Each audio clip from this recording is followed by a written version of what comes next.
देवों के देव महादेव। देवों के देव कहते हैं इन्हें महादेव, भोलेनाथ, शंकर, महेश, रुद्र, नीलकंठ के नाम से भी जाना जाता है। भारतीय धर्म के प्रमुख देवता हैं। ब्रह्मा और विष्णु के त्रिवर्ग में उनकी गणना होती है। पूजा उपासना में शिव और उनकी शक्ति की ही प्रमुखता है। उन्हें सरलता की मूर्ति माना जाता है। 12 ज्योतिर्लिंगों के नाम से उनके विशालकाय तीर्थ स्वरूप देवालय भी हैं। साथ ही यह भी होता है कि खेत की मंड पर किसी वृक्ष की छाया में छोटी चबूतरी बनाकर गोल पत्थर की उनकी प्रतिमा बना ली जाए। पूजा के लिए एक लोटा जल चढ़ा देना पर्याप्त है।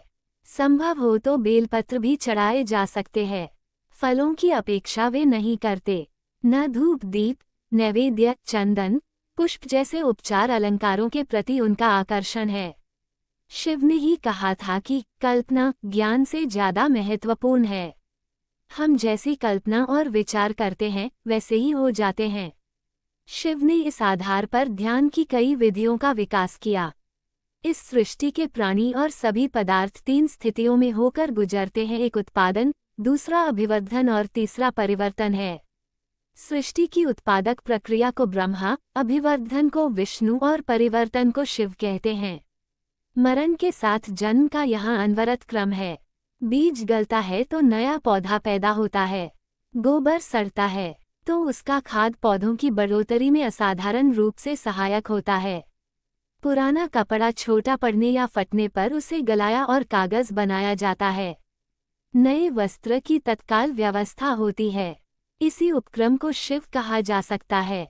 वह शरीरगत अगणित जीव कोशाओं के मरते जन्मते रहने से भी देखा जाता है और सृष्टि के जरा जीर्ण होने पर महाप्रलय के रूप में भी। स्थिरता तो जड़ता है। शिव को निष्क्रियता नहीं सुहाती। गतिशीलता ही उन्हें अभीष्ट है। गति के साथ परिवर्तन अनिवार्य है। शिव तत्व को सृष्टि की अनवरत परिवर्तन प्रक्रिया में झांकते देखा जा सकता है। भारतीय तत्वज्ञान के अध्यवसायी कलाकार और कल्पना भाव संवेदना के धनी भी रहे हैं। उन्होंने प्रवृत्तियों को मानुषी काया का स्वरूप दिया है। विद्या को सरस्वती, संपदा को लक्ष्मी एवं पराक्रम को दुर्गा का रूप दिया है। इसी प्रकार अनेकानेक तत्व और तथ्य देवी देवताओं के नाम से किन्हीं कायक्लेवरों में प्रतिष्ठित किए गए हैं। तत्वज्ञानियों के अनुसार देवता एक से बहुत बने हैं। समूह का जल एक होते हुए भी उसकी लहरें ऊंची नीची भी दिखती हैं और विभिन्न आकार प्रकार की भी। परब्रह्म एक है तो भी उसके अंग अवयवों को तरह देववर्ग की मान्यता आवश्यक जान पड़ी। इसी आलंकारिक संरचना में शिव को की मूर्धन्य स्थान मिला। वे प्रकृतिक्रम के साथ गुंथकर पतझड़ के पीले पत्तों को गिराते तथा बसंत के पल्लव और फूल खिलाते रहते हैं। उन्हें श्मशानवासी कहा जाता है। मरण भयावह नहीं है और न उसमें अशुचिता है। गंदगी जो सड़न से फैलती है। काया की विधिवत अंत्येष्टि कर दी गई तो सड़न का प्रश्न ही नहीं रहा। हर व्यक्ति को मरण के रूप में शिव सत्ता का ज्ञान बना रहे, इसलिए उन्होंने अपना डेरा शमशान में डाला है। वहीं बिखरी भस्म को शरीर पर मल लेते हैं ताकि ऋतु प्रभावों का असर न पड़े। मृत्यु को जो भी जीवन के साथ गुंथा हुआ देखता है उस पर न आक्रोश के आतप का आक्रमण होता है और न भीरुता के शीत का। वह निर्विकल्प निर्भय बना रहता है। वे बाघ का चर्म धारण करते हैं। जीवन में ऐसे ही साहस और पौरुष की आवश्यकता है जिसमें बाघ जैसे अनर्थों और अनिष्टों की चमड़ी उधेड़ी जा सके और उसे कमर से कसकर बांधा जा सके। शिव जब उल्लास विभोर होते हैं तो मुंडों की माला गले में धारण करते हैं। ये जीवन की अंतिम परिणति और सौगात है जिसे राजा व रंक समानता से छोड़ते हैं। न प्रबुद्ध ऊंचा रहता है और न अनपढ़ नीचा। सभी एक सूत्र में पिरो दिए जाते हैं। यही समत्व रोग है। विषमता यहाँ नहीं फटकती। शिव की नीलकंठ भी कहते हैं। कथा है कि समुद्र मंथन में जब सर्वप्रथम अहंता की वारुणी और दर्प का विष निकला तो शिव ने उस हलाहल को अपने गले में धारण कर लिया। न उगला और न पिया। उगलते तो वातावरण में विषाक्तता फैलती, पीने पर पेट में कोलाहल मचता। मध्यवर्ती नीति यही अपनाई गई। शिक्षा यह है कि विषाक्तता को न तो आत्मसात करें, न ही विक्षोभ उत्पन्न कर उसे उगलें।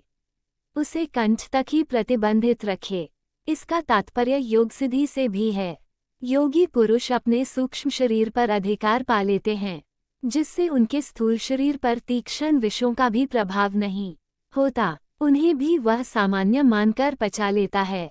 इसका अर्थ ये भी है कि संसार में अपमान, कटुता आदि दुख कष्टों का उस पर कोई प्रभाव नहीं होता। उन्हें भी वह साधारण घटनाएं मानकर आत्मसात कर लेता है और विश्व कल्याण की अपनी आत्मिक वृत्ति निश्चल भाव से बनाए रहता है। दूसरे व्यक्तियों की तरह लोकोपचार करते समय इसका कोई ध्यान नहीं होता। वह निर्विकार भाव से सबकी भलाई में जुटा रहता है। खुद विष पीता है पर औरों के लिए अमृत लुटाता रहता है। शिव का वाहन वृषभ है, जो शक्ति का पुंज भी है, सौम्य सात्विक भी। ऐसी ही आत्माएं शिव तत्व से लदी रहती और नंदी जैसा श्रेय पाती हैं। शिव का परिवार भूत पलीत जैसे अंगरों का परिवार है। पिछड़ों, अपंगों, विक्षिप्तों को हमेशा साथ लेकर चलने से ही सेवा सहयोग का प्रयोजन बनता है। भगवान शंकर का रूप गोल बना हुआ है। गोल क्या है? ग्लोब। ये सारा विश्व ही तो भगवान है। अगर विश्व को इस रूप में माने तो हम उस अध्यात्म के मूल में चले जाएंगे जो भगवान राम और कृष्ण ने अपने भक्तों को दिखाया था।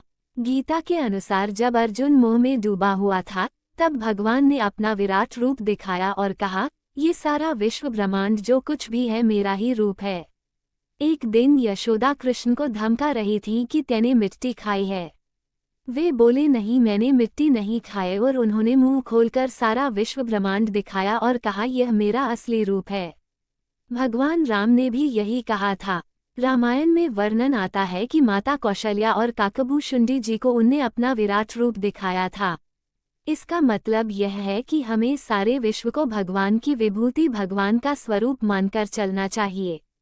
शंकर की गोल पिंडी उसी का छोटा सा स्वरूप है जो बताता है कि वह विश्व ब्रह्मांड गोल है, एटम गोल है, धरती माता, विश्व माता गोल है। इसको हम भगवान का स्वरूप माने और विश्व के साथ वो व्यवहार करें जो हम अपने लिए चाहते हैं। दूसरों से तो मजा आ जाए, फिर हमारी शक्ति, हमारा ज्ञान, हमारी क्षमता वह हो जाए जो शंकर भक्तों की होनी चाहिए।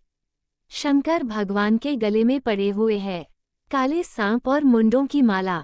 काले विषधरों का इस्तेमाल इस तरीके से किया है उन्होंने कि उनके लिए वे फायदेमंद हो गए, उपयोगी हो गए और काटने भी नहीं पाए। शंकर जी की इस शिक्षा को हर शंकर भक्त को अपनी फिलॉसफी में सम्मिलित करना ही चाहिए।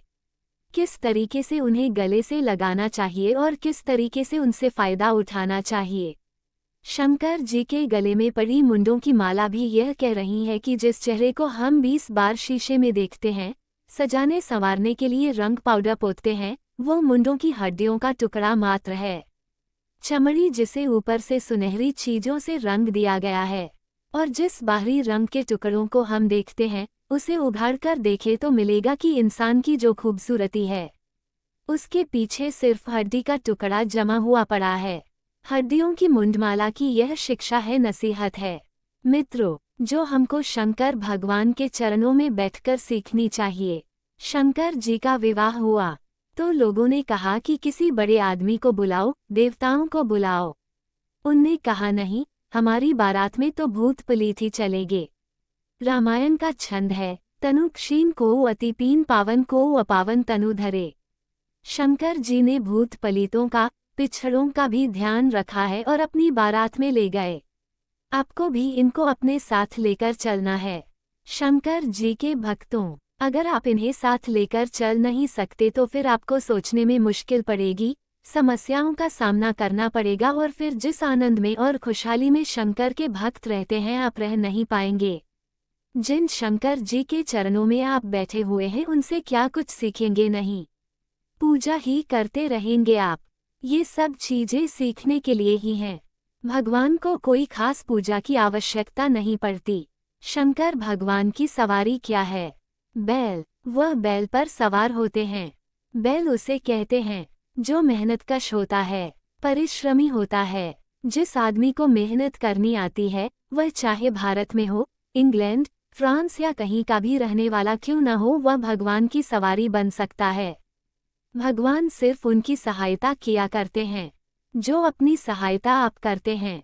बैल हमारे यहाँ शक्ति का प्रतीक है, हिम्मत का प्रतीक है। आपको हिम्मत से काम लेना पड़ेगा और अपनी मेहनत तथा पसीने के ऊपर निर्भर रहना पड़ेगा, अपनी अकल के ऊपर निर्भर रहना पड़ेगा। आपकी उन्नति के द्वार और कोई नहीं खोल सकता, स्वयं खोलना होगा। भैंसे के ऊपर कौन सवार होता है देखा आपने शनिचर? भैंसा वह होता है जो काम करने से जी चुराता है। बैल हमेशा से शंकर जी का बड़ा प्यारा रहा है।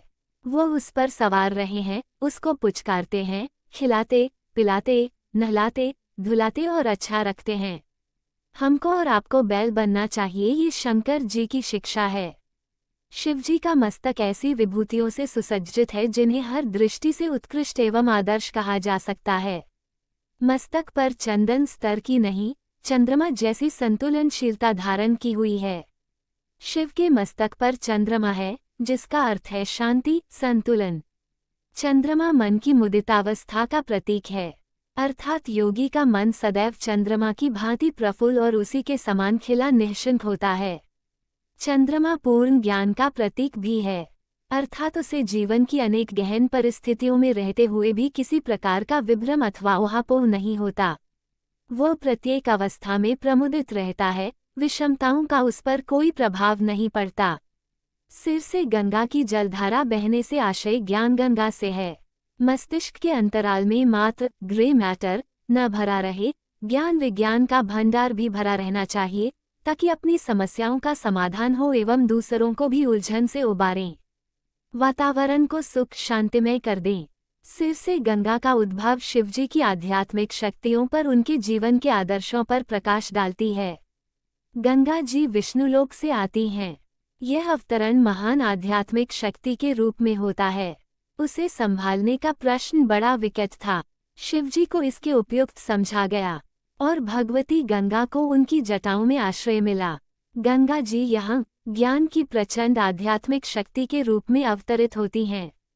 लोक कल्याण के लिए उन्हें धरती पर उतार लेने की यह प्रक्रिया इस कारण होती बताई गई है, ताकि अज्ञान से भरे लोगों को जीवनदान मिल सके। पर उस ज्ञान को धारण करना भी तो कठिन बात थी, जिसे शिव जैसा संकल्प शक्ति वाला महापुरुष ही धारण कर सकता है।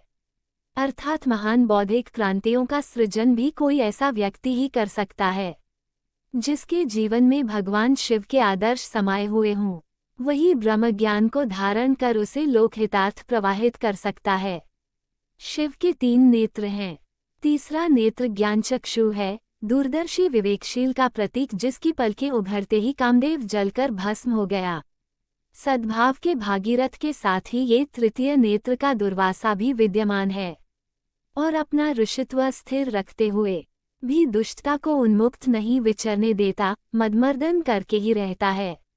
वस्तुतः ये तृतीय नेत्र सृष्टा ने प्रत्येक मनुष्य को दिया है। सामान्य परिस्थितियों में वो विवेक के रूप में जागृत रहता है, पर वह अपने आप में इतना सशक्त और पूर्ण होता है कि काम वासना जैसे गहन प्रकोप भी उसका कुछ नहीं बिगाड़ सकते। उन्हें भी जला डालने की क्षमता उसके विवेक में बनी रहती है। यदि ये तीसरा नेत्र खुल जाए तो सामान्य मनुष्य भी बीज गलने जैसा दुस्साहस करके विशाल वटवृक्ष बनने का असंख्य गुना लाभ प्राप्त कर सकता है। तृतीय नेत्र उन्मीलन का तात्पर्य है अपने आप को साधारण क्षमता से उठाकर विशिष्ट श्रेणी में पहुंचा देना। 3 भवबंधन माने जाते हैं, लोभ, मोह, अहंता। इन तीनों को ही नष्ट करने वाले ऐसे एक अस्त्र को त्रिपुरारी शिव को आवश्यकता है, जो हर क्षेत्र में औचित्य की स्थापना कर सके।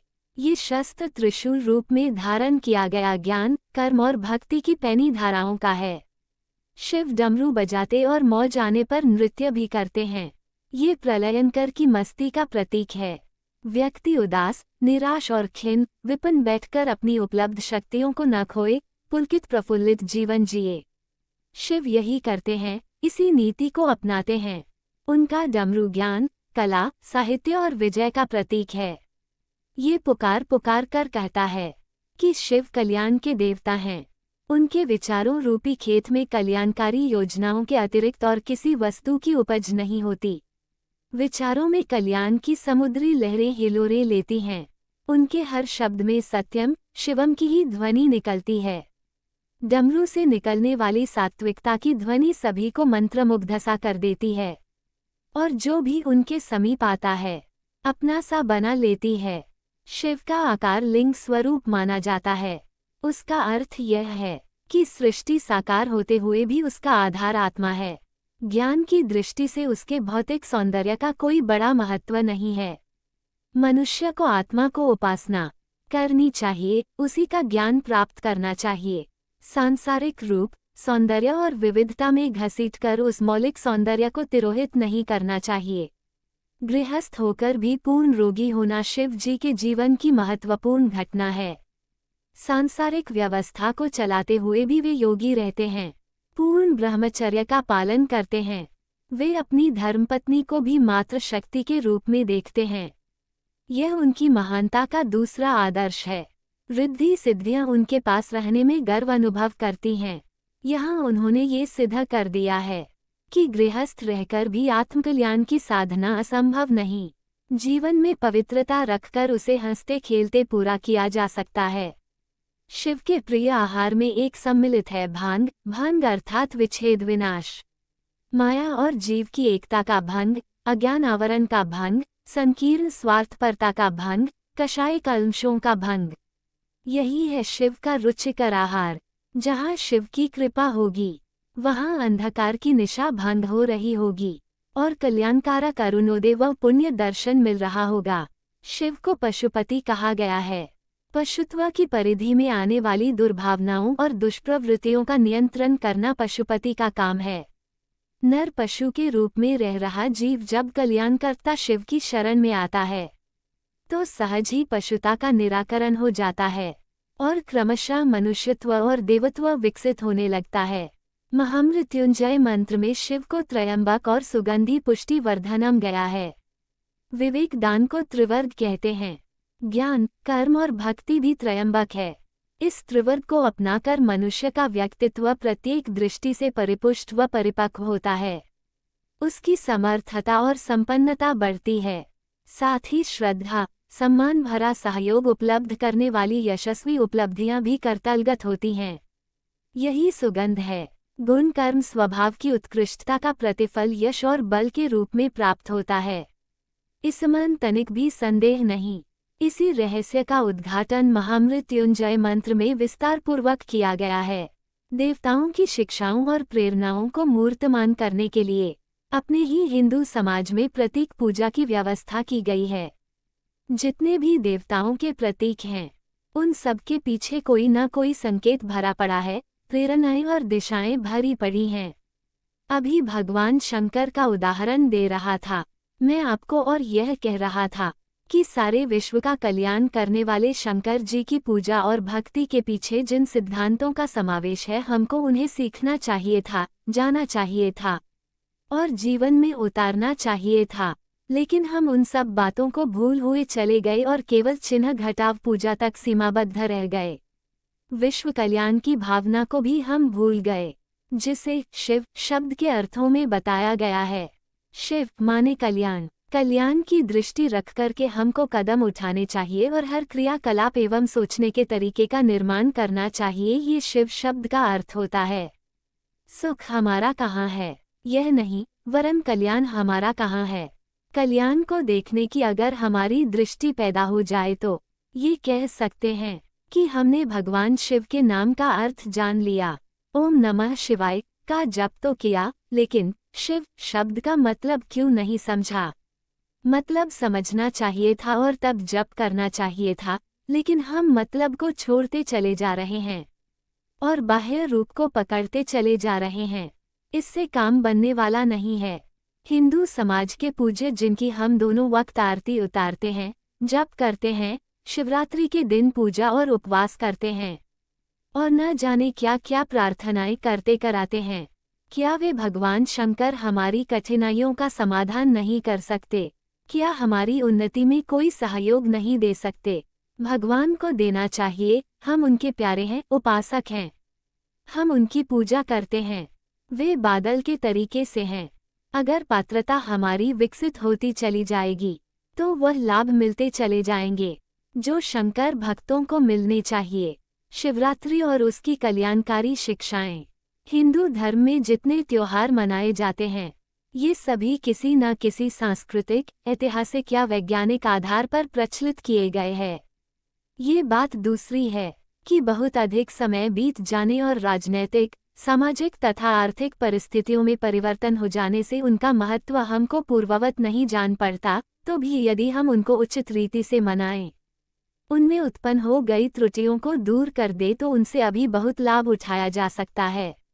देश की साधारण जनता की उनके ऊपर हार्दिक आस्था है और इन त्योहारों और धार्मिक उत्सवों के द्वारा उनको बड़ी कल्याणकारी नैतिक और चारित्रिक शिक्षाएं दी जा सकती हैं।